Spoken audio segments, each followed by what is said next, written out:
In fairness, the bomb was actually meant to kill him. হলিউডের জনপ্রিয় অভিনেতা Tom cruise. তবে শুধুমাত্র হলিউড নয়, বিশ্ব তারকা খ্যাত এই অভিনেতা অভিনয় ক্যারিয়ারে ভক্তদের জন্য নিজেকে উৎসর্গ করেছেন তিনি। উপহার দিয়েছেন জনপ্রিয় সব সিনেমা।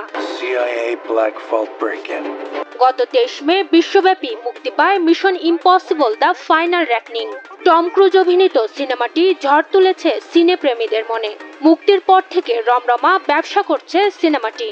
মুক্তির প্রথম সপ্তাহ শেষ হতে না হতেই বিশ্বব্যাপী $200 মিলিয়ন বেশি আয় করেছে সিনেমাটি। প্রায় $400 মিলিয়ন বাজেট নিয়ে দ্য ফাইনাল রেকনিং এখন পর্যন্ত মিশন ইম্পসিবল ফ্র্যাঞ্চাইজি ও প্যারামাউন্টের ইতিহাসে সবচেয়ে ব্যয়বহুল সিনেমা।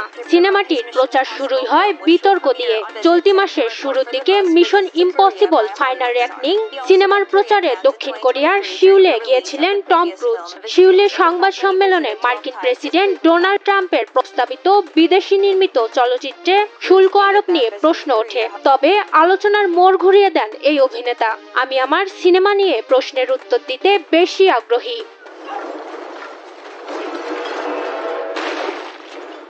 1996 সালে মুক্তি পায় মিশন ইম্পসিবল ফ্র্যাঞ্চাইজির প্রথম কিস্তি। এবারে সিনেমাটির মাধ্যমে 3 দশকে পা রাখলো এই ফ্র্যাঞ্চাইজি। মিশন ইম্পসিবলের প্রথম কিস্তি মুক্তির সময় টম ক্রুজের বয়স ছিল 33 বছর। আগামী 3 জুলাই তিনি পা রাখতে চলেছেন 63-তে।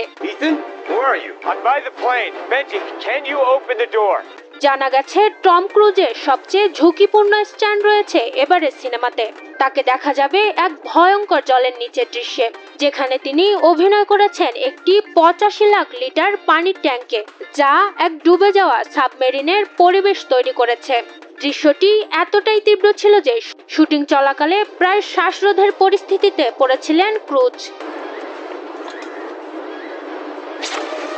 চলতি বছরের কান চলচ্চিত্র উৎসবে প্রিমিয়ার হয় সিনেমাটির। সিনেমার সাফল্য উপলক্ষে মঙ্গলবার রাতে সামাজিক যোগাযোগ মাধ্যমে এক বিবৃতিতে সিনেমার সহকর্মী থেকে শুরু করে সবার প্রতি কৃতজ্ঞতা জানান টম ক্রুজ।